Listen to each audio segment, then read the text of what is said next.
জনাব তারেক রহমানকে তার ক্যারেক্টার কিভাবে অ্যাসোসিয়েশন করা যায় সেটার জন্য পুরো নাটক তৈরি করা শুরু হলো। 21শে আগস্ট 2004 গ্রেনেড হত্যা মামলা, তারা আমাকে নিয়ে 3 দিন গুম করে রেখে অন্যায় ভাবে যখন বলতে বলা হলো তারেক রহমান এবং খালেদা যে 21শে আগস্টের গ্রেনেড হত্যার সাথে জড়িত, এটা বলতে আপনার অসুবিধা কোথায়? তখন আমি বুঝতে পেরেছি এর আগে আমার পক্ষে বোঝা সম্ভব হয়নি। এবং তারা যেখানে বলে যে এখানে আপনার জেনারেল এসে বলে গেছে, আপনার সিনিয়র অফিসাররা বলে গেছে, তাহলে আপনার অসুবিধা কোথায়? টানা 2 বছর এটাকে নিয়ে চর্চা করেছে তারা। সবচেয়ে দুঃখজনক ব্যাপার হচ্ছে আমাদের সেনাবাহিনীর একটা অংশ এটার সাথে জড়িত ছিল, এবং আমাদের ভিতরে যে লোভ লালসা র্যাঙ্কের প্রতি যে জিনিসটা আছে এটা খুব সুন্দরভাবে ভারত কাজে লাগিয়েছে বিএসএফ এর থ্রুতে যাতে এই অপারেশনটা পরিচালনা করা যায়। আমরা এটা দেখেছি এর আগে বিভিন্ন সময়ে মির্জা নানক, সাহারা খাতুন, তাপস এদের সাথে নাম্বার অফ মিটিং করেছে।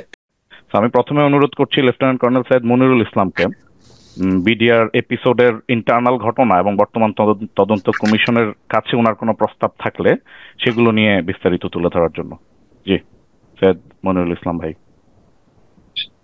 ধন্যবাদ ভাই, এবং আজকে উপস্থিত সকল বক্তাবৃন্দ। তো এখন আপনারা যে উদ্যোগী ভূমিকা পালন করছেন তার জন্য সকলকে সাধুবাদ জানাই।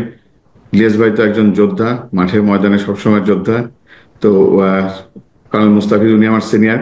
তো যাক, এখানে একটা কারেকশন করে রাখি, আপনি আমাকে লেফটেন্যান্ট কর্নেল বলে সম্বোধন করেছেন।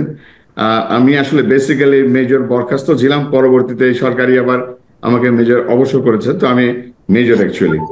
ও I am sorry for that, আমার কাছে রং। It's okay. সো এখন একটু ঘটনায় ফিরে যাই। আসলে ব্যাপারটা কি, আমরা যে জিনিসটা ঠিক চিন্তা করি না যে আসলে যদি এটাকে ধরি একটা রোগের মতো, এই ঘটনাটাকে যদি বিরিয়ারের ঘটনাকে ধরি একটা রোগ, তাহলে রোগের তো একটা কারণ থাকে বা একটা উপকরণ থাকে। তো আমরা কি আদৌ সেই ডায়াগনোসিসটা করেছি কখনো? তো আসলে যদি প্রপারলি ডায়াগনোসিসটা হয় তাহলে কিন্তু এটার পিছনে কে বা কারা জড়িত, কিভাবে করলো, এটা কিন্তু অনেকটা সহজেই অনুমান করা যায় বা বের করে নিয়ে আসা যায়।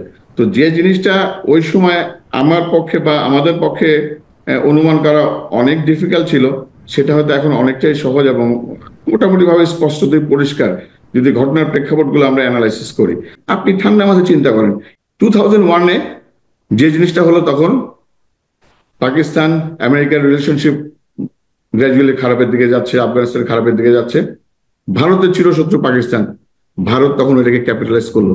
The moment USA government declare the war on terror, সেইটাকে সে ক্যাপিটালাইজ করলো, করে তার হাতটাকে প্রসারিত করে দিল যে আমি আমার বেল্টের এইটাকে আমি কাভার করব। এবং এটা কাভার করতে গেলে কি করা দরকার? বাংলাদেশকে প্রমাণ করতে হবে যে বাংলাদেশ একটা বেসিক্যালি মৌলবাদ রাষ্ট্র হিসাবে, অর্থাৎ এই ধরনের একটা রাষ্ট্রে পরিণত হতে যাচ্ছে। ফাইন। তো গ্র্যাজুয়ালি আপনারা যদি একটু দেখেন অ্যানালাইসিস করে, যখন জাতীয়তাবাদী বিএনপি দল যখন ক্ষমতাতে, ওই সময়টা অর্থাৎ 2004-05-এর দিকে একটু অ্যানালাইসিস করেন, 2004-এর দিকে ঘটনা শুরু হয়ে গেল। তখন 21শে আগস্ট 2004 গ্রেনেড হত্যা মামলা। তারা কি তৈরি করার চেষ্টা করলো ওখানে? যে এখানে জঙ্গিবাদের উত্থান হচ্ছে। ঠিক তারপর পরে দেখেন, ওই সময়টাতে দেখেন অ্যানালাইসিস করেন, ব্রিটিশ হাই কমিশনের উপরে অ্যাটাক। কয়েক মাস পরে একই ইস্যু, তারা হুজিকে ক্যাপিটালাইজ করলো, হুজিকে ব্যবহার করে ক্যাপিটালাইজ করলো। এর পরপরই যে জিনিসটা আসলো 2005 সাল, যেটা সারা দেশ জুড়ে জেএমবি নামক একটা সংগঠনের মাধ্যমে সারা দেশ জুড়ে বোমা হামলা এবং বোঝানোর চেষ্টা করলো বাংলাদেশ একটা জঙ্গিবাদ রাষ্ট্রে পরিণত হতে যাচ্ছে। এই অল্প সময়ের মধ্যে আপনি ন্যারেটিভ গুলো দেখেন, they are trying to develop a narrative of this জঙ্গিবাদ। এই জঙ্গিবাদের উত্থানের যে ন্যারেটিভটা, এইটাকে পুঁজি করে তারা দে আর মুভিং। ওকে, নাও এইটা করতে গিয়ে জেএমবির সময় কিন্তু আমরা যারা ছিলাম তখন কাজকর্ম, আমার তখন ডিজিএফআই তে পোস্টিং অলরেডি, 2005 সালে আমি চিটং ডিটাচমেন্টে ছিলাম।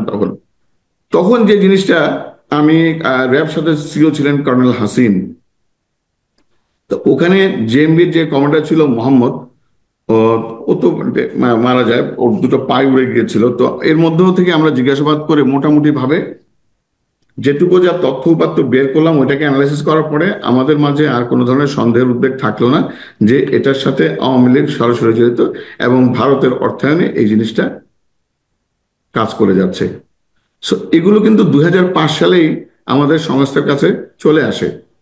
তো তখন থেকে কিন্তু সরকার তৎকাল, তখনও বিএনপি সরকার ছিল, সরকার কঠোরভাবে নিয়ন্ত্রণের জন্য সমস্ত ধরনের নির্দেশনা দিল যাতে কোনোভাবেই এগুলো বিস্তার করতে না পারে।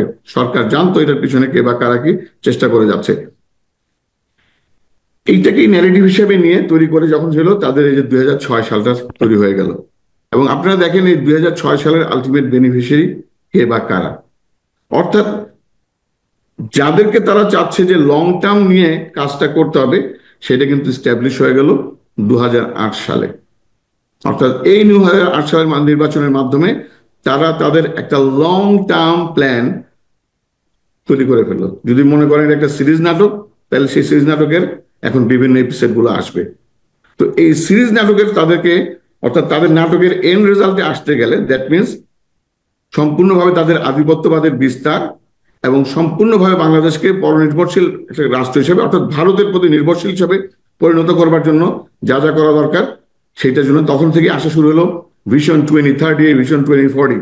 এই ধরনের কনসেপ্ট কিন্তু আগে কখনো ছিল না কোনো রাষ্ট্র ব্যবস্থাতে। আমরা এত লং টার্ম, আমরা আসছি 5 বছর একটা টার্মের জন্য। সো আমার ভিশন থাকবে for 5 years. So why my goal is extending up to 2030? Because the vision was set in that way, longer term দিয়ে মানুষকে ওইভাবে যে একটা উন্নয়নের জোয়ার ধারা নিয়ে আসবো, উন্নয়নের জোয়ার ধারা মানুষের এটাতে নিমজ্জিত থাকবে, এবং তখন আমরা আমাদের বাকি কর্মকাণ্ডগুলোকে অগ্রসর করব। সেটারই আলোকে ওই যে আমি বললাম 75-এর থ্রেটটা ছিল সেনাবাহিনী, ঠিক একইভাবে তারা কনসিডার করলো এই সেনাবাহিনীকে। সো ফার্স্ট, যদি আমরা ওদের স্বাধীনতা সার্বভৌমত্বের প্রতি আঘাত আনতে পারি এবং সেটাতে যদি আমরা সাকসেসফুল হয়ে যাই, এটাই হবে আমাদের প্রথম ধাপ। That was the episode 1। এবং সেইটা অনুযায়ী তাদের পরিকল্পনা, সেম ওয়েতে ন্যারেটিভ, এটা কিছুই না, ডাল ভাতের একটা গল্প করে নিয়ে ওই জনমনে ওইরকম একটা বিভ্রান্তিকর অবস্থান সৃষ্টি করা, একটা বিদ্বেষ সৃষ্টি করা, এবং এই সুযোগে তারা তাদের স্বীয় যে স্বার্থ যেটা ছিল সেটাকে চরিতার্থ করলো। এবং এটা একটা সময় বের হয়ে আসবে পুরো জিনিসটাকে, যখন এগুলো তো আমাদের কাছে এখন অনেক পানির মতো সহজ হয়ে আসছে, বিকজ ঘটনা, তথ্য উপাত্ত এগুলোকে অ্যানালাইসিস বিশ্লেষণ করলে জিনিসটা এখন এভাবে আসছে। এর পরবর্তীতে যেটা হলো, এই সমস্ত সময়ে যে সমস্ত অফিসাররা সোচ্চার হয়েছিল কথা বলবার জন্য, তাদের প্রত্যেকের মুখ বন্ধ করে দেওয়া হলো। অর্থাৎ ওই একটাই মিশন, অর্থাৎ বাংলাদেশ সেনাবাহিনী থাকবে মেরুদণ্ডহীন একটা সেনাবাহিনী, যেটা তাদের দীর্ঘদিনের আকাঙ্ক্ষা ছিল ওই 71-এর সময়, যে এই দেশে কোনো সেনাবাহিনী থাকবে না। তাহলে সেনাবাহিনী ঠিকই আছে, জাস্ট একটা লাঠিয়াল বাহিনী, মেরুদণ্ডহীন, অফিসারদের সৎ সাহস নেই কথা বলবার মতো, এখনো নাই, এখনো কেউ সাহস করে কথা বলতে ভয় পায়। এই যে দীর্ঘ 15 বছরের এই যে পরিবেশ, এই পরিবেশের কারণে অফিসাররা সাহস করে কথা বলতে ভয় পায়। আমি গত জানুয়ারির 21 তারিখে ঢাকাতে এসেছি। এই দীর্ঘ 1 মাসে আমার সেনাবাহিনীর বিভিন্ন প্রাক্তন অফিসার বা কর্মরত বিভিন্ন অফিসারদের সাথে যোগাযোগ হয়েছে। বাস্তবিক অর্থে তাদের ভিতরে যে একটা ভয়, আতঙ্ক এখনো বিরাজ করছে। এটা দীর্ঘভাবে তাদের ভিতরে প্রবেশ করা হচ্ছে। যাই হোক, যে প্রসঙ্গে ছিলাম, সো ফলশ্রুতিতে এটা ছিল তাদের প্রথম এপিসোড। আমি বিস্তারিত পরে আসছি এটাতে, আর একটু সামনের দিকে যাই। অর্থাৎ এই যে এখন আওয়ামী লীগ সরকার আসতো, তাদের তো লং টার্ম মিশন, তাদের বাকি মিশনগুলো অ্যাচিভ হয়নি। যারা পিছনে কাজ করছে তারা তাদের স্বার্থ দেখবে, এটাই স্বাভাবিক। এখন আমি যদি আমার নিজের স্বার্থ, স্বাধীনতা, সার্বভৌমত্ব রক্ষা করতে না পারি, তাহলে আরেকজন সেটা সুযোগ ব্যবহার বা সদ্ব্যবহার করবে। তো যদি আমরা সেই সুযোগ সৃষ্টি করে দিই, কারণ এখন পর্যন্ত আমরা আমাদের ইন্টেলিজেন্সকে, স্ট্র্যাটেজিটাকে রেখেছি ডিফেন্সিভ ইন্টেলিজেন্স স্ট্র্যাটেজি। তো আপনি যদি কোনো সময় কোনো অফেন্সিভ ইন্টেলিজেন্সে না যান, তাহলে কখনোই বলাই তো হয় যে offence is the best defence. So আমরা তো অফেন্সিভ ইন্টেলিজেন্সে যাইনি, কারণ আমরা যদি এখনো পর্যন্ত সেদিকে ধাবমান না হই, অগ্রসর না হই, how do I know this? তো যে জন্য বারবার আমাদের কিন্তু এই যে ইন্টেলিজেন্স ফেলিওর জিনিসগুলো আসছে। হাওয়েভার এর পরে ঘটনা যেটা করলো, আপনি ঠান্ডা মাথায় দেখেন, নেক্সট শক্তি কারা ছিল? প্রথম শক্তি পরে বাংলাদেশে 2টো শক্তি ছিল, জামাত ইসলামী ও বাংলাদেশ, জাতীয়তাবাদের শক্তি। প্রথমেই তারা দিল বড়, যেটাকে টার্গেট ছিল তাদের, জামাত ইসলামীকে। যুদ্ধাপরাধের বিচারের মতো আরেকটা অ্যানাদার ন্যারেটিভ তৈরি করে সুন্দর ফার্স্ট স্ট্রাইকের পর যখন তারা দেখলো যে না, এটা মোটামুটি সুন্দরভাবে আগানো যাচ্ছে, সেকেন্ডটা ছিল তারা জানতো জাতীয়তাবাদ একটা অপর শক্তি, এবং এই শক্তির বড় মাথা তারেক রহমান।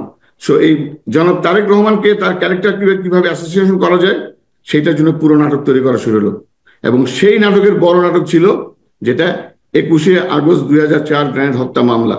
আমি কোনোদিনও এই মোটিভ বুঝতে পারতাম না, যদি না তারা আমাকে নিয়ে 3 দিন গুম করে রেখে অন্যায়ভাবে যখন বলতে বলা হলো তারেক রহমান এন্ড খালেদা যে 21শে আগস্টের গ্রেনেড হত্যার সাথে জড়িত, এটা বলতে আপনার অসুবিধা কোথায়? তখন আমি বুঝতে পেরেছি এর আগে আমার পক্ষে বোঝা সম্ভব হয়নি কেন তারা আমাকে এই আনএথিক্যাল ইলিগাল অ্যাপ্রোচ করলো। I am not a criminal. এবং তারা যেখানে বলে যে এখানে আপনার জেনারেল এসে বলে গেছে, আপনার সিনিয়র অফিসাররা বলে গেছে, তাহলে আপনার অসুবিধা কোথায়? টানা 2 বছর এটাকে নিয়ে চর্চা করেছে তারা। আলহামদুলিল্লাহ আমি সত্যের কাছে মাথা নত করিনি, এবং যে জন্য আমাকে এই দীর্ঘ শাস্তি দেওয়া, অর্থাৎ দীর্ঘ 10 বছর আমি নির্বাসিত জীবনযাপন করেছি।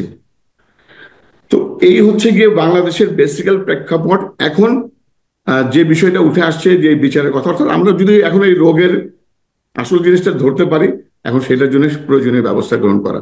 সেই প্রয়োজনীয় ব্যবস্থার মধ্যে এখন যেভাবে শুরু হয়েছে, যে রিফর্মের কথাই বলেন, তো সেই রিফর্মের মধ্যে যে আমরা বিচারগুলো চাচ্ছি, সেই বিচারটা হওয়া খুব জরুরি। এই জুলাই আগস্ট মাসে যেভাবে ছাত্র জনসাধারণ আত্মাহুতি দিয়েছে, তাদের যে রক্ত, সেই রক্তের বিচারটা খুব জরুরি। এটা করতেই হবে, এই বিচারের কোনো বিকল্প নাই, যেভাবে বিকল্প নাই 25শে ফেব্রুয়ারি বিচারের। তো স্বাধীনতার এই সূর্য সেনানী সন্তান যারা এভাবে তাদের জীবনকে আত্মাহুতি দিয়েছে, তাদের ন্যায় বিচার এখন জাতির জন্য একটি অপরিহার্য অংশ। এটার জন্য শুধু সেনাবাহিনীর কথা না, এটা সমগ্র জাতির দাবি আসা উচিত।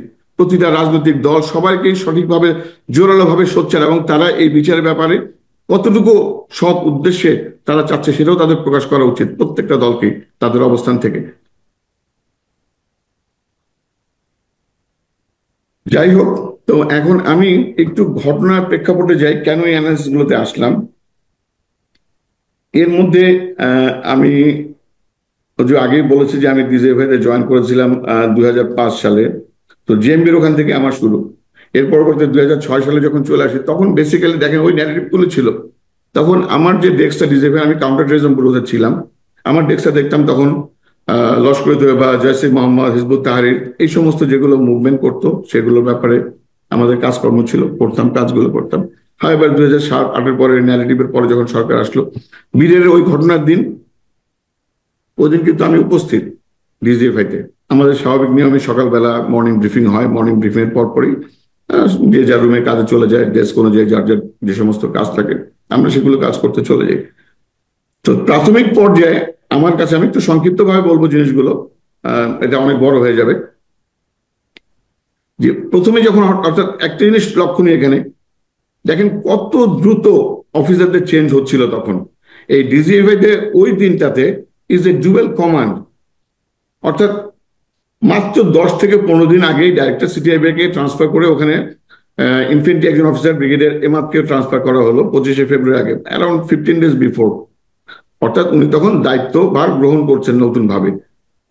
তো উনি ওনার দায়িত্বভার গ্রহণ করার পূর্বেই তখন ওখানে আরেকজন অফিসারকে পোস্টিং করা হলো অ্যাজ এ ডাইরেক্টর, উনি আর্মার্ড কোরের তৎকালীন ব্রিগেডিয়ার জেনারেল ইমরুল কায়েস। তো তখন ওইটা কিন্তু আমার মাথায় আসেনি, কারণ তখন আমি ঠিক ভালো করে জানতামও না যে কে এই ভদ্রলোক ব্রিগেডিয়ার ইমরুল কায়েস। পরবর্তীতে যখন কানেকশনটা এস্টাবলিশ করে দেখলাম যে উনি আর কেউ নাই, মিজানুল কায়েস সাহেবের ভাই, তখন কিন্তু এগুলো বুঝতে আর বাকি থাকে না যে তার মাইন্ডসেটটা কি, কেন তাকে এখানে আনা হয়েছে। জীবন ছিলেন কর্নেল মুয়াজ্জেম, আমার জীবন ছিলেন কর্নেল মুয়াজ্জেম, আর্টিলারি কোরের officer, very hard core, dedicated. উনাকে পোস্টিং করে দেওয়া হলো বিডিআরে। উনি তখন জয়নিং টাইমে এর মধ্যে অসুস্থ হয়ে গেলেন সিএমএইচে, তো উনার আর ওখানে জয়েন করা হলো না। অর্থাৎ আপনি দেখেন অত্যন্ত পরিকল্পিতভাবে এই অফিসারগুলোকে পোস্টিং করা হয়েছে, জেনে শুনে তাদের মাইন্ডসেটটা কি, যে তারা যে বেসিক্যালি জাতীয়তাবাদ বোধ বলেন বা দেশ মাতৃকার জন্য অকুতোভয় সৈনিক, সেইভাবে তাদেরকে আইডেন্টিফাই করবার পরে কিন্তু তাদেরকে লিস্ট ডাউন করে করে এক এক করে পোস্টিং করা হয়েছে। এইটার ব্যাপারে একটা একটা তথ্য এসে, এখন আমার কাছে 100% কনফার্ম না জিনিসটা, বাট যেটুকু জানা গেছে যে জনাব তারেক সিদ্দিকী সাহেব একটা শ্যাডো ইন্টেলিজেন্স এর মাধ্যমে, অর্থাৎ শ্যাডো একটা এমএস ব্রাঞ্চের মাধ্যমে এই সমস্ত কর্মকাণ্ডগুলো পরিচালনা করতেন। সেটার মধ্যে 10-12 জন বিভিন্ন অফিসার ইনভলভ ছিল। আমি সঙ্গত কারণে তাদের নাম এভাবে বলছি না প্রকাশ্যে, সেটা বলবার জন্য হয়তো যথাযথ কর্তৃপক্ষের মাধ্যমে বলা হয়েছিল, বিকজ এটা আগে ডিসক্লোজ হয়ে গেলে অনেক সমস্যা হতে পারে। সমস্যা বলতে যে তদন্তের ক্ষেত্রে সমস্যা হতে পারে, তো সেই জন্য এমনি বলতে অসুবিধা নেই। কিন্তু এই সমস্ত ইলিয়াস ভাই জানেন এগুলো। তো আরো অনেকেই জানেন যাদের কনসার্ন, এখানে আমরা সেভাবেই কাজ করছি। তো এখন এই সমস্ত অফিসাররা তারা বেসিক্যালি রিটায়ার্ড অফিসার ছিল, তারা বসে একটা শ্যাডো এমএস ব্রাঞ্চ করতো, তারা এইভাবে অফিসারদের মাইন্ডসেট গুলোকে নিয়ে তাদেরকে দিত, এমএস ব্রাঞ্চকে দিত, সরাসরি তখন তাদেরকে পোস্টিং করা হতো। এই যে অফিসারদেরকে বরখাস্ত করা, মানে কোনো ধরনের আইনের ব্যবহার ছাড়া, মানে যেটাকে বলে অ্যাবিউজ অফ পাওয়ার, মানে লকে আরবিট্রারি ইউজ করার যা যা উপকরণ করা দরকার সবকিছুই তারা করেছে। They have orchestrated everything. So ওই দিনের ঘটনায় আসি। তো যাই পোস্টিং করা হলো অফিসারদের, কর্নেল এর কথা বললাম। তো এর মধ্যেই আমাদের কাছে এরকম ভাবে একটা খবর আসলো যে কিছু একটা গন্ডগোল হচ্ছে। তো তাৎক্ষণিকভাবে যখন, সাধারণত এরকম ক্ষেত্রে আমরা যেটা করি যে বিশেষ করে কাউন্টার টেররিজম ব্যুরো যেহেতু তারা হাইলি ইকুইপড, তাদের যন্ত্র এবং ক্ল্যান্ডেস্টাইন অপারেশন তারা কিন, তো সেই জন্য সাধারণত ওইগুলো ক্ষেত্রে আমি নিজের থেকে এভাবে গেছি, স্যার তাহলে আমরা একটা টিম নিয়ে ক্যান উই গো ইনসাইড, যে নিজেরা স্বপ্ন দেবে, আমরা আমরা ডিসগাইজে, আমরা সেটার জন্য এক্সপার্ট। সেটা আমি কাকে ঢুকাবো, আমার সোর্স ইন্টেলিজেন্স কাকে ঢুকবো, কারণ ভিতরে যদি কাউকে না ঢুকানো যায়, we do not know nothing, there is no source. কিন্তু আমার জন্য আদেশ আসলো কি সেখানে, না তুমি জাহাঙ্গীর গেটে যাও, মানে আমার প্রস্তাবনার আলোকে আসে গিয়ে আমার জন্য ডিসিশন তুমি জাহাঙ্গীর গেটে। তাই বললাম স্যার জাহাঙ্গীর গেটে গিয়ে আমি কি করবো? তো এটা কে দিলেন? কর্নেল সালে। তো এই কর্নেল সালে যে বলছিলাম যে কর্নেল মুয়াজ্জেম এবং কর্নেল সালে, তো কর্নেল সালেও কিন্তু পোস্টিং আসলেন কর্নেল মুয়াজ্জেমের পোস্টিং এর পরপরই। তো উনি জয়েনিং টাইমে, এখন এই কর্নেল সালে ব্যক্তিটার ব্যাপারে একটু বলা দরকার। উনি বর্তমানে একজন মেজর জেনারেল, রিটায়ার্ড। উনি 1998 থেকে 2000 সালে সেনা সদরে জনাব তারেক সিদ্দিকী যখন অ্যাডজুটেন্ট জেনারেল ছিলেন, উনার জিএসও 2 কর ছিলেন। কর্নেল মুস্তাফিজ উনি আমার সাথে ডেফিনেটলি শেয়ার করবেন যে এই ধরনের কর অফিসারদের সাথে যে ঊর্ধ্বতন যার জন্য যে উনি কর অফিসার, কি ধরনের সম্পর্ক থাকে। বেসিক্যালি তারা ইন কনফিডেন্সে থাকে, অত্যন্ত আস্থাভাজন, বিশ্বস্ত, একটা আলাদা ধরনের একটা বন্ডেজ বা সম্পর্ক হয়ে যায়। সো উনি তখন উনার একটা ফুটহোল ক্রিয়েট করলেন এই ডিজিএফআই তে কর্নেল সালেকে পোস্টিং এর মাধ্যমে। নাও কর্নেল সালেদের যে ইন্টেলিজেন্স অ্যানালাইসিস, তার যে কমান্ড, সবকিছুই কিন্তু ভিন্ন আগের প্রেক্ষাপট বা আগের অফিসারদের তুলনায়। তো আমাকে এভাবে বললেন।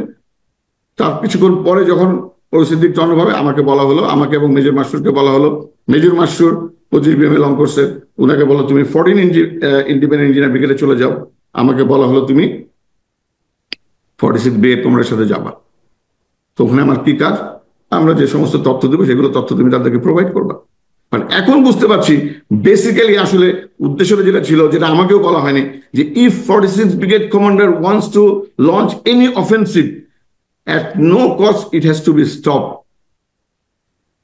That was their inner implied intention. So however, তো যেহেতু আমি আমার দায়িত্ব পালনের ক্ষেত্রে ওখানে যেতেই হলো, সো আমি আমার টিমকে নিয়ে গিয়েছিলাম। তাৎক্ষণিকভাবে আমি আমার টিমকে আমার জায়গাতে, বিভিন্ন জায়গাতে প্রেরণ করে দিই। আম্বালা সুইটস এন্ড রেস্টুরেন্ট ওখানে ছিল, তারপরে আপনার জাপান বাংলাদেশ মৈত্রী হাসপাতাল ওখানে ছিল, দেন আরেকজন ছিল হলো বিডিআর এর ওই গেটে, অর্থাৎ নিউ মার্কেট গেটের ওখানে। So I disperse my people like this, এবং আমি বিভিন্ন সময় খবর পাচ্ছিলাম। কয়েকটা উল্লেখযোগ্য ঘটনা আমি যেটা বলবো এখানে শুধুমাত্র, যে দেখেন ন্যারেটিভ গুলো কিভাবে তৈরি হয়। সকাল দিকে প্রাথমিক পর্যায়ে মুন্নি সাহের মাধ্যমে চট করে ন্যারেটিভটা তৈরি করে ফেলো, যে বললাম যে ন্যারেটিভ, ডাল ভাতের ন্যারেটিভটাকে প্রচন্ড ভাবে সোচ্চার করে ফেলা হলো, এবং ওখানে এমন ভাবে তুলে ধরা হলো যেন বিডিআর এর অফিসাররা, মানে জঘন্যতম অফিসার, দুর্নীতিগ্রস্ত, দুর্নীতিপরায়ণ, সেইভাবে বিতর্কিত করার একটা প্রয়াস না হলো ওই ন্যারেটিভের মাধ্যমে। সো এগুলো কিন্তু এখন অনেক কিছু খুব সহজভাবে বোঝা যাচ্ছে। করলো ঠিক 12টা 12:30টার সময় কিন্তু তারা জিনিসটাকে, ওখান থেকে ডিরেকশন আসলো 46 ব্রিগেড কমান্ডারের কাছে, no we are going to resolve this things in politically, যেটা কমপ্লিটলি একটা মিলিটারি অ্যাকশন হবার কথা, সেটাকে প্রথম থেকে, যাতে করে কেউ শুরু থেকে কোনো ধরনের এফোর্ট না নিতে পারে। এত দ্রুত কি করে তাদের মাথায় স্ট্র্যাটেজি আসলো এবং বললো তারা it should be solve by politically. It's a completely military issue. So however, তো যে কারণে 46 ব্রিগেড কমান্ডার কয়েকবার চেষ্টা করেছেন যোগাযোগের জন্য, তাকে কোনো অনুমতি দেওয়া হয়নি। একটার দিকে তো উল্লেখযোগ্য ঘটনাটা উল্লেখ করা দরকার, লেফটেন্যান্ট কর্নেল আজিজ তখন বুঝতে পারেনি, দিলেন লেফটেন্যান্ট কর্নেল সরওয়ার্দি, ওনাদের উভয়ের সাথে আমার পূর্বে চাকরি করার সুযোগ হয়েছিল, সেই জন্য আমি তাদেরকে দেখা মাত্র চিনতে পেরেছিলাম। তারা দুপুর 1টার দিকে একজন মহিলা এমপিকে সাথে নিয়ে ওই রাস্তাটার উপর দিয়ে বিডিআর গেটের দিকে যাচ্ছে, যেখানে মানুষ যেতে ভয় পায়, গুলি আসছে, প্রাণের ভয়। তাহলে তারা কোথা থেকে কিভাবে এই ধরনের কনফিডেন্স বা সাহস পেলেন যে নির্বিঘ্নে ওই রাস্তা দিয়ে অকপটের সামনের দিকে অগ্রসর হলেন? এবং প্রতিমধ্যে যখন আমাদের সাথে সাক্ষাৎ হলো, অর্থাৎ আমরা যখন জায়গাটা ছিলাম আমাদের কাছাকাছি আসলেন, আমি ফরেস্ট কমান্ডার, তখন দুজন একটা সাদা পতাকা চাইলেন, যে শান্তির বার্তা সাদা পতাকা নিয়ে ওনারা যাবেন। ওই মহিলা এমপি ছিলেন, ওই দুজন অফিসার তখন মোটামুটি চুপ, কোনো কথাই বলেনি। ব্রিগেড হাকিম তাদেরকে একটা সাদা পতাকা তো পেলেন, একটা রুমাল দিলেন, ওনার ভিতরে চলে গেল। তাহলে এখন দেখেন এই দুজন ভদ্রলোকের পরবর্তী অবস্থান কোথায়। একজন হয়েছেন সেনাবাহিনীর প্রধান, আরেকজন নবম পদাতিক ডিভিশনের জিওসি। তরতর তরতর করে প্রমোশন গুলো হয়ে গেল, যেখানে অফিসার ওই বিডিআর ঘটনার জন্য dedicated, brilliant, talented officers, they have been fired without any prejudice, without any cause, nothing, কোনো ইনফরমেশন, কোনো কিছু ছাড়াই। সো এই একটা উল্লেখ ঘটনা। বিকালের দিকের ঘটনাতে আসে, ওই দিন বিকাল 4টার দিকে একটা মিছিল কন্ডাক্ট হয়েছিল নিউ মার্কেটের গেট থেকে। এগুলো আমি খবর পাচ্ছিলাম আমার সোর্সের মাধ্যমে। তো ওই মিছিলটা তখন তাৎক্ষণিকভাবে 25-30 বা এরকম সংখ্যায় একটা মিছিল ঢুকে, ওখানে ওই স্লোগান ওইটাই ছিল সেম, যে আর্মিকে ডিফেম করে বিডিআর জওয়ানদেরকে ওদেরকে আপরাইট করে নিয়ে, ওদের ইস্যুটাকে আপরাইট করে নিয়ে ওই ধরনের একটা স্লোগানের মাধ্যমে, এবং এখানে জনগণের সম্পৃক্ততা বিডিআর এর সাথে আছে, এরকম একটা সম্পৃক্ততা করে স্লোগান নিয়ে তারা ভিতরে ঢুকে গেল। কিন্তু এই মিছিলটা যখন বের হয়, ওখানে আমাদের যারা এফএ ছিল তখন তারা দেখলো তারা সংখ্যায় অনেক বেশি, অর্থাৎ কলেবরে সেটা সংখ্যায় 70 to 80 মতো পিপল ওখান থেকে বের হয়েছে। ঢুকেছিল মাত্র 25 জনের মতো, বের হলো প্রায় 75 মতো পিপল। পয়েন্টস টু নো, এটা অ্যানালাইসিস আমি পরে আসছি বা পরে ঘটনার সাথে মিলে যাবে। দেন ওই দিন তো আর কিছুই করা গেল না, অন্ধকার হয়ে গেল, পারমিশন চাইলেন, কেউ কিছু। মোস্ট ইন্টারেস্টিং আপনি বলেন, আমরা অলরেডি ডেপ্লয়েড, কর্ডন চারিদিক থেকে সারা শিপ দিয়ে ঘেরাও করা ওই জায়গা, কারো বের হওয়ার কিন্তু ক্ষমতা নেই। কিন্তু যে বের হয়ে গেলেন মিছিল নিয়ে, কোনো কেউ বাধা দিতে পারলো না, সিভিল ড্রেসে বের হয়ে গেছেন, কেউ কিছু করলো না এখান থেকে। এখন যে বাকি যে জিনিসগুলো, আমরা তো ডেপ্লয়েড, চারিদিকে ডেপ্লয়েড, আমাদেরকে দেখা যাচ্ছে রাস্তার মানে এখানে কোনায় বিভিন্ন দিকে ওটা ঘেরাও করা, রাস্তাতে ওখানে আর্টিলারি গানগুলো তখন ডেপ্লয়। আদেশ আসলো সেনা সদর থেকে, বলা হলো যে আমরা যে বিভিন্ন জায়গাতে ডেপ্লয় আছি, আমাদের ডেপ্লয়মেন্টের স্থান থেকে ত্যাগ করে আমরা পিছন দিকে কোনো একটা অবস্থানে চলে যাব, আবহানী মাঠের থেকে আরো পিছন দিকে একটা অবস্থানে চলে যাব, গিয়ে সবাই ওখানে একটা কাইন্ড অফ এ কনসেন্ট্রেশন ক্যাম্পের মতো করে থাকবো। তো তখন 46 ব্রিগেড কমান্ডার আর্গু করেছিল, ডিএমওর সাথে কথা বলেছিল, এবং উনি বলেছিলেন স্পষ্টভাবে যে স্যার, ওদের কাছে মর্টার আছে, বিডিআরতে কিন্তু মর্টার থাকে, এবং ওই যদি একটা মর্টার শেল আমরা যেখানে কনসেন্ট্রেট করব, একটা মর্টার শেল যদি সত্যিকার অর্থে ওরা থ্রো করে ওখানে, so we completely will be destroyed ওই জায়গাটাতে। তো ওইটা বলার পরে তখন হয়তো ডিএমও ওখান থেকে বলেন, ঠিক আছে তুমি এলিমেন্ট গুলোকে স্ক্যাটার ভাবে ডেপ্লয় করো, বাট ওই জায়গা থেকে সামনের ফ্রন্ট লাইন থেকে তুমি আর পিছন দিকে চলে আসো। তখন কিন্তু এগুলো মানে আমার পক্ষে তো বোঝা সম্ভবই ছিল না, কারণ ইট ওয়াজ এ মিলিটারি ডিসিশন। আমি খালি ঘটনাগুলো অবলোকন করছিলাম যে আচ্ছা কি কি আদেশ হলো। এখন অ্যানালাইসিস গুলো বুঝতে পারছি যে কেন ছিল, কি ইন্টেনশন ছিল, কি মোটিভ গুলো ছিল। সো দেন যখন পিছন দিকে চলে গেল, এরপর একটু পরে ফোন আসলো, তোমার ট্রুপস তো এখনো রাস্তায় দেখা যাচ্ছে, তাদেরকে রাস্তায়। So what is the problem if my troops are shown even on the street? আমরা তো প্রতিরক্ষা দিচ্ছি। আর্টিলারি গানগুলোকে সরিয়ে দেওয়া হলো, কর্নেল সিরাজের নেতৃত্বে আর্টিলারি গানগুলো ছিল, রাস্তা পরিষ্কার। কি হলো, যে রাস্তাতে কোনো গাড়ি ঘোড়া কোনো জনমানুষ এতক্ষণ চলাফেরা করতে পারছে না, পুরো রাস্তা পরিষ্কার, কোনো জনগণ বা কোনো মানুষও চলাচল করেনি রাতে। শুধু চলাচল করলো কিছু অ্যাম্বুলেন্স, ঝড়ের গতিতে আসলো, আর তার চেয়ে তো বেশি গতি মানে টর্নেডোর গতিতে বের হয়ে গেল। প্রশ্ন থাকে এগুলোর মধ্যে এখন, কি ছিল সেই অ্যাম্বুলেন্সে, কারা এসেছিল, কোথায় গেল? এইভাবে কিন্তু যে বলে না যে যারা যা কিছু করে না, কিছু কিন্তু আলামত রেখে যায়। তো এই আলামত গুলো ছিল, কিন্তু তাৎক্ষণিকভাবে এগুলো বোঝা যায়নি। ওই দিন রাতে কিছুই করা সম্ভব হয়নি। পরের দিন চললো প্রচন্ড রকমের উত্তেজনা, এবং বারবার করে অনুমতি চাওয়া হলো। তখন ওই দিন কিন্তু বোধহয় ফরেস্ট ব্রিগেড কমান্ডার চলে গেলেন আর্মি হেডকোয়ার্টারে টু আস্ক দি পারমিশন, অর্থাৎ অপারেশন লঞ্চ হবে। তো অপারেশন লঞ্চের জন্য তখন 17 বেঙ্গলের অধিনায়ক ছিলেন বর্তমান সেনাবাহিনী প্রধান, উনি তখন ওখানে ভারপ্রাপ্ত অধিনায়ক হিসেবে দায়িত্ব পালন করছেন, এবং লেফটেন্যান্ট কর্নেল মুস্তাফিজের কোর্সম্যান ছিলেন, উনি ওনার কোর্সের অত্যন্ত একজন সুদক্ষ অফিসার সোর্ড। কর্নেল মাইনুল ছিলেন তখন ফোর বেঙ্গলের সিও।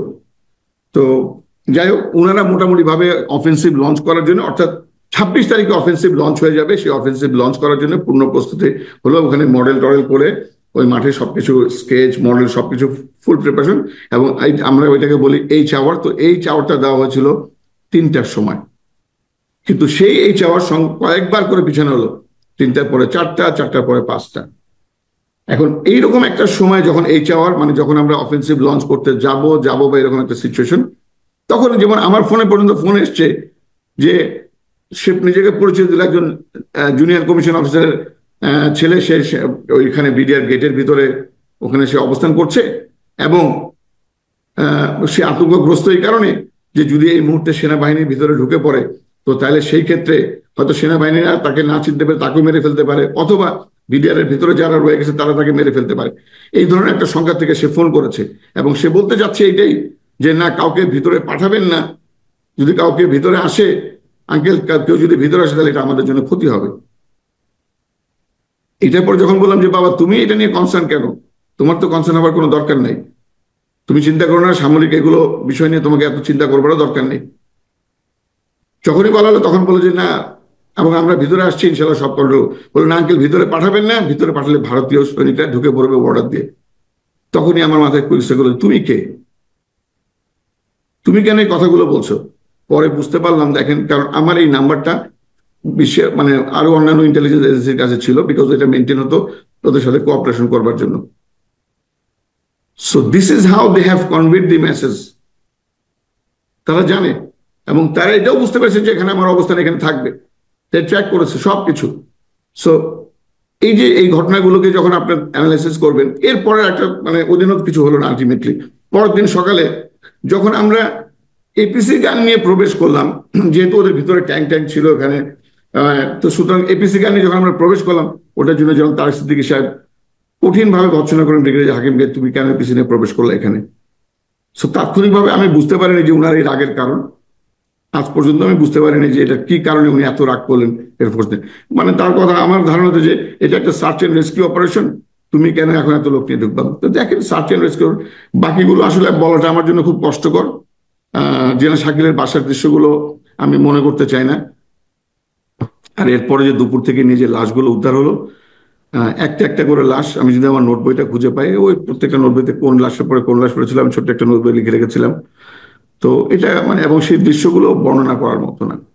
এটা এটা একটা পৈশাচিক কাজ, শুধু হত্যা না, মানে হত্যার পরে তাদেরকে মানে বিভৎসভাবে ব্যানের দিয়ে খুঁচিয়ে খুঁচিয়ে মেরে বিভিন্ন জায়গায় ক্ষত বিক্ষত করে তারপরে সে বিভিন্ন অবস্থানে ওভাবে তাদেরকে দাফন করা, এই মানে এটা মানে এটা সত্যি কথা, মানে খুব কষ্টকর, মেনে নেওয়া যায় না এই জিনিসগুলো। যাই হোক, এর পরবর্তীতে ঘটনা তাৎক্ষণিকভাবে কিন্তু কয়েকটা নাম আমি এখানে বলিনি। তো কর্নেল আলমাস রাইসুল গনি, উনি ঢাকা ডিটাচমেন্টের একজন ডেড কমান্ডার ছিলেন, উনি তখন প্রথম থেকে ওখানে ছিলেন।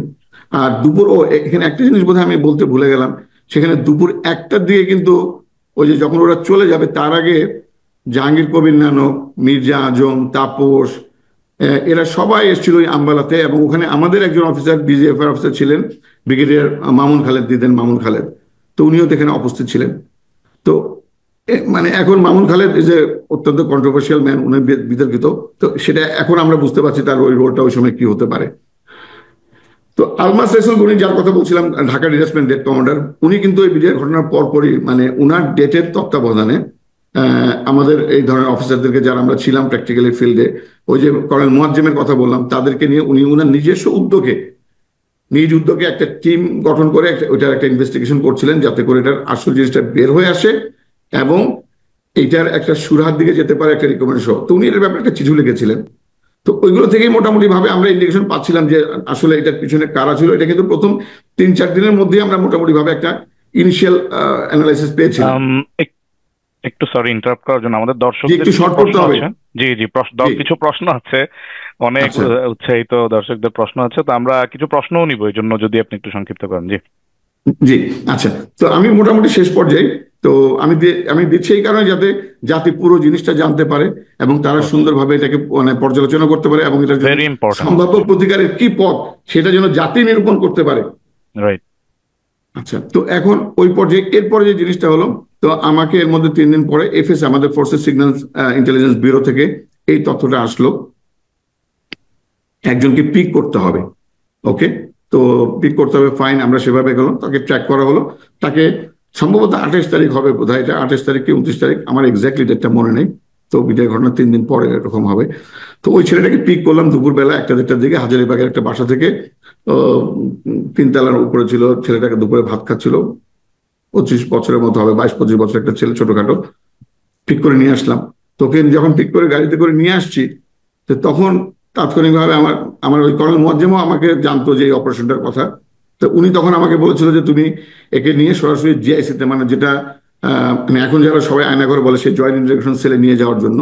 তো ওখানে তাকে জিজ্ঞাসাবাদ করে আমরা, যেহেতু তার বিরুদ্ধে অভিযোগটা ছিল কি যে সে একটা মিছিল নিয়ে প্রবেশ করে এবং এই যে মিছিলের অর্ডারটা দিয়েছিল শেখ ফজলে নূর তাপস, এন্ড এই ছেলেটার সাথে শেখ ফজলে নূর তাপসের টেলিফোন কনভারসেশনটা রেকর্ড হয়েছিল। সো ওই রেকর্ডের ভিত্তিতে কিন্তু এই ছেলেটাকে পিক করা। So he is very important as a witness, as a evidence, সবকিছুতে তাকে আনা হলো। কিন্তু আমি যখন অগ্রসর হচ্ছি তখনই আমার সেই কর্নেল সালের ফোন। উনি তখন ক্ষুব্ধভাবে আমাকে বলে বসলেন যে তুমি মানে আমাকে জিজ্ঞেস করো তুমি কোথায় যাচ্ছ, আমি বললাম যে ওখানে নিয়ে যাচ্ছি। বলে না, তুমি সরাসরি বিডিআর হেডকোয়ার্টারে যাবা, ওখানে র্যাবের কাছে হ্যান্ড ওভার করে দেবা। তো এই বিষয় নিয়ে তার সাথে আমার কিছুটা বাকবিতণ্ডা, কথা কাটাকাটি হয়, but after all he is my জীবন। আমাকে ওনার কথা শুনে আমাকে যেতে এবং আমাকে র্যাবের কাছে হ্যান্ড ওভার করে আসতে। এর আর কিন্তু কোনো খবর কোনোদিনও পাইনি। ওই যে কথাগুলো যে ইলিয়াস ভাই একটু আগে বলছিলেন না, এরকম অনেক কিছু, এই ধরনের অনেক ঘটনা ঘটেছে পরবর্তীতে, যেগুলো কোনো হদিস আমরা জানি না। অর্থাৎ যেখানেই সাক্ষীর সম্ভাবনা ছিল তাদের অনেককেই নিশ্চিহ্ন বা হত্যা করা হয়েছে। তো প্রেক্ষাপটটা মোটামুটি ভাবে এইরকম। তো এখন এই প্রসঙ্গে বলবো যে এত বছর পরে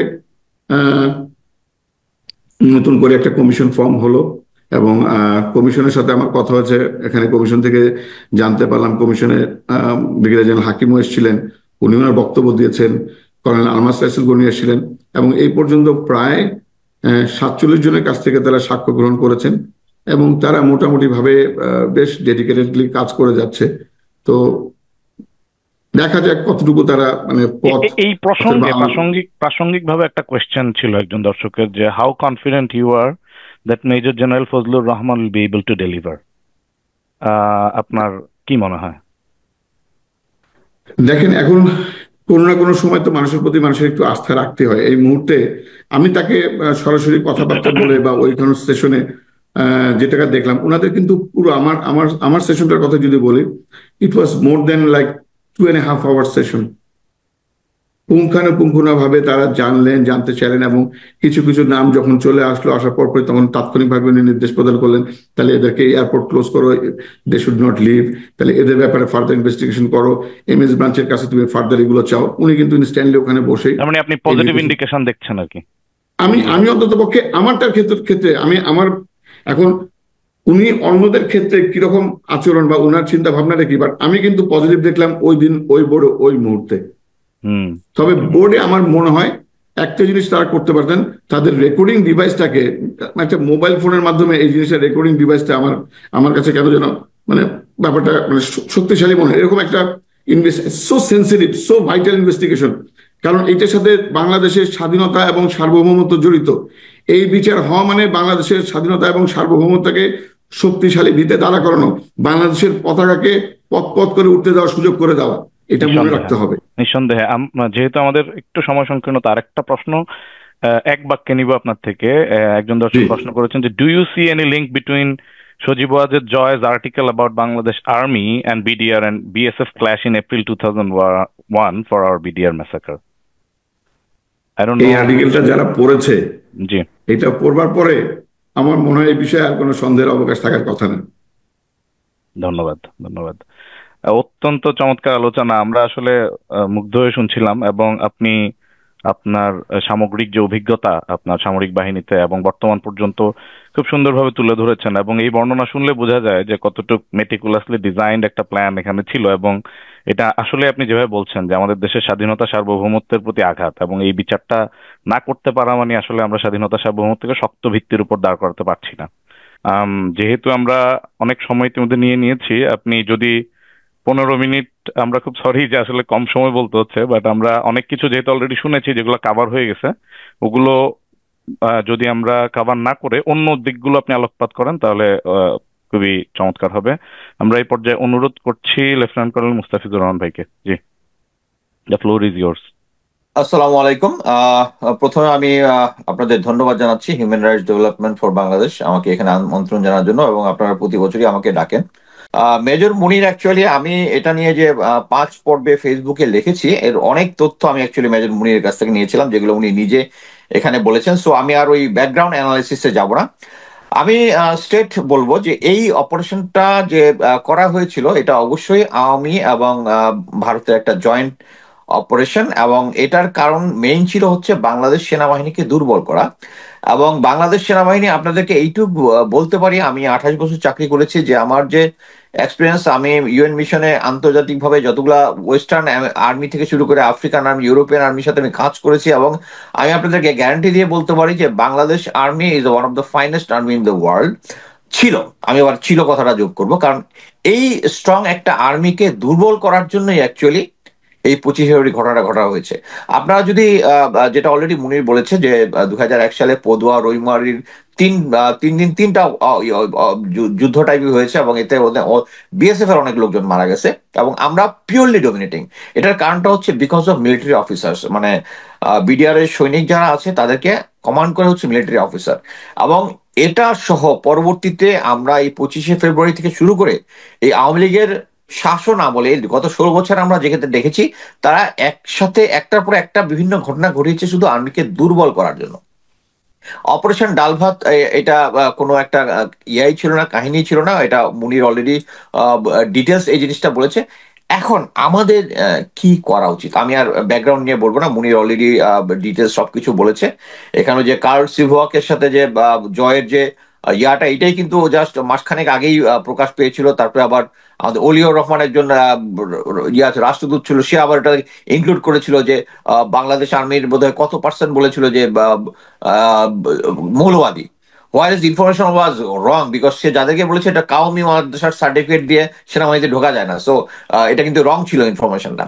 সো আমি যেটা বলবো, যে জিনিসটা হয়ে গেছে শেষ পর্যন্ত, আমরা মানে এটার মধ্যে সবচেয়ে দুঃখজনক ব্যাপার হচ্ছে আমাদের সেনাবাহিনীর একটা অংশ এটার সাথে জড়িত ছিল, এবং আমাদের ভিতরে যে লোভ লালসা র্যাঙ্কের প্রতি যে জিনিসটা আছে, এটা খুব সুন্দরভাবে ভারত কাজে লাগিয়েছে। এবং এটা করার জন্য কিন্তু এই যে 2001-এর পর থেকে অফিসারদের মধ্যে যে একটা চেঞ্জ এসেছিল, ওখানে পোস্টিং অর্ডারে অনেকটা চেঞ্জ এসছে, যার ফলে অনেক সৈনিকরা যারা অনৈতিক কাজের সাথে জড়িত ছিল তাদেরকে বিভিন্ন সময় পানিশমেন্ট হচ্ছে, এদেরকে রিক্রুট করেছিল বিএসএফ এর থ্রুতে যাতে এই অপারেশনটা পরিচালনা করা যায়। আমরা এটা দেখেছি এর আগে বিভিন্ন সময়ে মির্জা নানক, সাহারা খাতুন, তাপস এদের সাথে নাম্বার অফ মিটিং করেছে। সো এখন আমাদের কি করতে হবে, একটা হচ্ছে প্রথম হচ্ছে বিচারটা ঠিক মতো করতে হবে।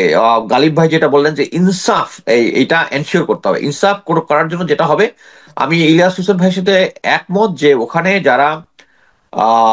যাদেরকে যখন ইনভেস্টিগেশনের পরে যাদেরকে অনেক বিডিআর সৈনিককে যারা নির্দোষ ছিল তাদেরকে জোর করে দোষী বানানো হয়েছে, ইভেন ফাঁসির আসামির ব্যাপারেও থাকতে পারে সেই জিনিসটা। এই কারণে আমি কয়েকদিন আগে ব্রিগেডিয়ার হাসান নাসির সহ আরো কয়েকজনের সাথে কথা বলেছি, এবং পরবর্তী ব্রিগেডিয়ার হাসান নাসির সরকারের সাথে কথা বলেছে যে এই যে নতুন যে বিডিআর কমিশন হয়েছে, এটার মধ্যে একটা ক্লজ আছে। ক্লজটা হচ্ছে আগে যাদের বিচার হয়ে গেছে এটার ব্যাপারে কোনো কাজ করা যাবে না, কিন্তু আগে যারা বিচার হয়ে গেছে, যাদের ফাঁসি দেওয়া হয়েছে, এর মধ্যে ভাইটাল উইটনেস আছে। এই ভাইটাল উইটনেসদের যদি সাক্ষী নেওয়া হয়, তাহলেই এই জিনিসটা, আমার মনে হয় এই জিনিসটা প্রসেসটা চলতেছে, ওইটা যদি হয় তাহলে আমরা আরো নতুন নতুন যারা এটার সাথে, আমরা এখন যেটা চাচ্ছি হচ্ছে সেনাবাহিনীর ভিতরে যারা অ্যাকচুয়ালি এটাকে সহযোগিতা করছে, তাদেরকে এক্সপোজ করার জন্য আমরা বিভিন্নভাবে বিভিন্ন নাম আমরা পেয়েছি, এগুলো এক্সপোজ করতেছে। এবং আমি আশা করি বর্তমান যে ইনভেস্টিগেশন যেটা হচ্ছে এটা উনি ইয়া করে নিয়ে আসবেন। তবে একটা জিনিস আমি খুব ক্লিয়ারলি বলতে চাই, ভেরি ক্লিয়ারলি, বিডিআর এর যে 25 তারিখে এবং 26 তারিখে যে হত্যাকাণ্ড হয়েছিল, বিডিআরদের মধ্যে যদি কেউ একজন সাহসী এবং সত্যের পথে ন্যায়ের পথে থেকে থাকে, সেটা ছিল একমাত্র ওয়ারেন্ট অফিসার নুরুল ইসলাম, যিনি অফিসারদের এই হত্যাকাণ্ড বন্ধের জন্য নিজের জীবন দিয়েছেন। I salute to him. তার ছেলের সাথে still I am in contact, we are in contact, আমি বলবো আমরা মিলিটারি অফিসাররা, এবং আমাদের জন্য এই ওয়ারেন্ট অফিসার বাকি যারা ছিল তারা যদি অ্যাটলিস্ট 30-40 জন যদি একটু ভিন্ন মত হয়ে এটাকে প্রতিরোধ করার চেষ্টা করতো, করতে পারতো, তাদের হাতে অস্ত্র ছিল। সো আমি বিশ্বাস করি যে 10 বছর যাদের সাজা হয়েছে তাদেরকে জামিনে মুক্ত হয়েছে, দ্যাটস ফাইন। অস্ত্র বিস্ফোরক মামলাটা আছে, এটার জন্য জামিনে থেকে সে ফাইট করবে। বাট তাদেরকে নিরপরাধ বলতে আমি নারাজ, কারণ তারা ওই সময় ওই আইন অনুযায়ী ওখানে অস্ত্র হাতে নিয়েছে, এবং ওই যে বিডিআর এর যে হত্যাকাণ্ড আছে তাতে সে যদি নিজে হত্যাকাণ্ড নাও ঘটে থাকে, তার হাতে অস্ত্র ছিল, সে এটা বন্ধ করতে কোনো কাজ করে, এটা মিলিটারি আইন অনুযায়ী, বিডিআর এর অনুযায়ী এটা অপরাধ, এবং তাদের প্রতি আমার অ্যাকচুয়ালি ইয়া নাই। বাট আমি চাই তারা ন্যায় বিচার পাক, এবং যাদেরকে এরকম এখন আমরা অনেক নিরপরাধ স্টোরি শুনি যে আমি, বাট জিনিসটা হচ্ছে এই ধরনের বক্তব্য বিডিআর সদস্য যারা করতেছে যে আমি নিরাপদ, it must be verified by commission. এখন বর্তমানে যে কমিশন চলতেছে, আমি মনে করি তারা ইচ্ছা করলেই কমিশনের মাধ্যমে যদিও ওই ক্লসটা রিফর্ম করা হয়। বাট আমি বিডিআর এর সৈনিক ওই দিন যারা অস্ত্র হাতে নিয়েছিল কাউকে আমি নিরাপদ বলতে নারাজ। বাট এখন আমরা যেটা চাই, এই যে ইনভেস্টিগেশন যেটা চলতেছে তার মধ্যে প্রকৃত অপরাধী যারা যারা আমি ভারতের ইনভলভমেন্টটা আমি চাই এটা প্রমাণ হোক, কিন্তু তার থেকে বেশি চাই আমার সেনাবাহিনী, আমার একটা ভালো একটা ওয়ার্ল্ড ক্লাস সেনাবাহিনীকে যারা ধ্বংস করেছে ভারতীয় রয়ের সহযোগিতায়, আওয়ামী লীগ থেকে শুরু করে আওয়ামী লীগ এবং আর্মির ভিতরে যারা করেছে, তাদের সবাইকে এই তদন্ত আদালতের মাধ্যমে ক্লিয়ার করতে হবে এবং তাদের শাস্তিটা এনশিওর করতে হবে। এবং এটার সাথে শুধু আমরা যদি শুধু বিডিআর হত্যাকাণ্ড ধরি তাহলে হবে না, এর সাথে 24শে আগস্টের যে বিপ্লব, এটার সাথে লিঙ্ক আপ করতে হবে। কারণ আমাদেরকে দেখতে হবে যে এই ওই যে ঐতিহাসিক প্রেক্ষাপটটা মুনির বলেছে যে 1971 সালে ভারত আমাদেরকে ভাগ করেছিল ইয়াদের সাথে তাদের নিজের ইন্টারেস্টে, তা আমাদের হেল্প করে নিজের ইন্টারেস্টে। সো এরপরে প্রতিটা ক্ষেত্রে আওয়ামী লীগের যত নেতা কর্মী থেকে শুরু করে ইভেন মুক্তিযুদ্ধে তারা মুজিব বাহিনী বানিয়েছিল, তারা এরা কোনো যুদ্ধে অংশগ্রহণ করে, তারা পরবর্তীতে পার্বত্য চট্টগ্রামে ভারতীয় এজেন্ডা বাস্তবায়ন করেছে। এই আওয়ামী লীগ দলটা সরাসরি ভারতের মাধ্যমে কন্ট্রোল হচ্ছে। আমাদেরকে এই শুধু আমি 25 ফেব্রুয়ারিতে দেখবো না, আমরা এটাকে নিয়ে আসবো 2024 পর্যন্ত, এবং এই 16 বছরে তারা যে সমস্ত অ্যাট্রোসিটি করেছে, এটা এখনো ক্লিয়ার যে ভারত আমাদের এই আওয়ামী লীগ সরকারকে সরাসরি, এই আওয়ামী লীগ দলটাকে সরাসরি সাহায্য করছে। এই দলটা এখন পর্যন্ত এবং তার যে সাপোর্টার যারা আছে, তারা হচ্ছে একটা কাল্ট। কাল্ট মানে হচ্ছে একটা ইজম, যেটা তাদের মূল একটা ধর্মস্থান পীঠ ছিল হচ্ছে 32 নম্বর, এবং এটাকে ঘুরিয়ে দেওয়া হয়েছে একটা রাইট কজে। এবং আমি মনে করি যে আমাদের ফিউচারে এই আওয়ামী লীগ দলটা, যেহেতু এখন পর্যন্ত তারা এই 24 তারিখের গণহত্যা যেটা এখন জাতিসংঘের মাধ্যমে স্বীকৃত, এদেরকে যদি আমরা নির্মূল করতে না পারি, আমাদেরকে ইতিহাস থেকে শিখতে হবে। আমাদের নাজি পার্টি যেভাবে ধ্বংস হয়ে গেছে, বা ইটালির ফ্যাসিস্ট সরকার মুসোলিনি যেভাবে ধ্বংস হয়ে গেছে এবং তাদেরকে আইনের মাধ্যমে নিষিদ্ধ করা হয়েছে, এটা যদি আমাদের না করা হয়, এই ফিউচারে এই আওয়ামী লীগ যেরকম সবসময় হিউম্যান রাইটস, ফ্রি স্পিচ, এগুলার ইয়াতে, এখন মনে করেন যে আমরা আওয়ামী লীগকে যদি এখন আবার রাজনীতি করতে দেই, তারা এসে সেই একই শেখ মুজিবের বাকশালের ইয়া করবে, শেখ হাসিনার এই যে 2000-এর মতো লোকজন যে হত্যা করেছে এটার পক্ষে বলবে, এবং এর পাশে যদি 24-এর আন্দোলনের একজন ভিকটিমের পরিবারের সদস্য থাকে, সে যদি তাকে উঠে মুখে একটা বক্স মেরে দেয় যে আমার তাহলে আপনারা তখন কই যাবেন? এক পার্টি তখন ফ্রি স্পিচের পক্ষে দাঁড়াবেন, আর আমি দাঁড়াবো বিপ্লবের যার পক্ষে। সো আওয়ামী লীগের বাংলাদেশের ফিউচারে থাকা একটা স্থায়ী রাজনৈতিক কোন্দলের একটা পরিচয় হবে। সো এখন আমরা এটার প্রেক্ষিতে, এবং আমরা যেটা মনে করি যে এই 25শে ফেব্রুয়ারির উপলক্ষে আমরা এই হত্যাকাণ্ডের সাথে যারা যারা জড়িত ছিল, দেশি বিদেশি, এটা একটা এই কমিশন যেন ভালোভাবে জিনিসটা ক্লিয়ার করে, এবং ক্লিয়ার করার পরে যারা শাস্তি পাওয়ার যোগ্য তাদেরকে শাস্তি এনশিওর করে, এবং এটার ফিউচারে এটা থেকে শিক্ষা গ্রহণ করে যে সরকার যেন এই আওয়ামী লীগকে নিষিদ্ধ করে। আওয়ামী লীগকে যদি আমরা নিষিদ্ধ করতে না পারি, ফিউচারে একটা কন্টিনিউয়াস একটা কোন্দলের মধ্যে থাকবো, এবং এটা ভারত তখন এই এই কোন্দলটাকে জিয়ে রাখবে। এবং আমাদের এখন দরকার হচ্ছে সেনাবাহিনীকে একটা সঠিক পথে নিয়ে আসা। এবং সঠিক পথে কিভাবে নিয়ে আসবো, এই আনার পথ আগেই করতে হবে। যারা এই এই 24-এর আন্দোলন এবং 25 ফেব্রুয়ারির যে সমস্ত কাজের সাথে সরাসরি জড়িত, তাদেরকে সরাসরি, যারা গুম খুনের সাথে জড়িত, এবং এই বাংলাদেশে একটা আন্তর্জাতিক মানের সেনাবাহিনীকে যারা ধ্বংস করে দিয়েছে, এবং যাদের প্রত্যক্ষ এবং পরোক্ষ সহযোগিতায় আমরা এখন এক পার্টিকে দেখি জেনারেল ওয়াকার সম্বন্ধে অনেক ভালো ভালো, উনি না থাকলে এই হইতো না, সে হইতো না। কিন্তু এখন এটা দেশের জনগণের কাছে ক্লিয়ার যে যারা এই 25 ফেব্রুয়ারির সময় যে কমিশনটা তৈরি, কমিশনটা কিন্তু উনি করতে চায় নাই। কন্টিনিউয়াস প্রেসার দিতে দিতে দিতে দিতে আমরা যারা অনগ্রাউন্ড অ্যাক্টিভিস্ট করি তারা কথা বলতে বলতে শেষ পর্যন্ত প্রথমে বলেছিল কমিশন হবে না, তারা একটা নর্মাল একটা কমিটি হবে। কমিটি হলে তাদের কোনো অথরিটি থাকতো না, প্রেসারের মাধ্যমে হয়েছে। এবং এটা এনশিওর করে আমাদেরকে ফিউচারের জন্য এই সেনাবাহিনীকে আবার যে গ্লোরিয়াস সেনাবাহিনীতে যেটাতে আমরা চাকরি করে আছি সেখানে ফিরে নিতে হবে। থ্যাংক ইউ ভেরি মাচ আপনাদের উভয়কে।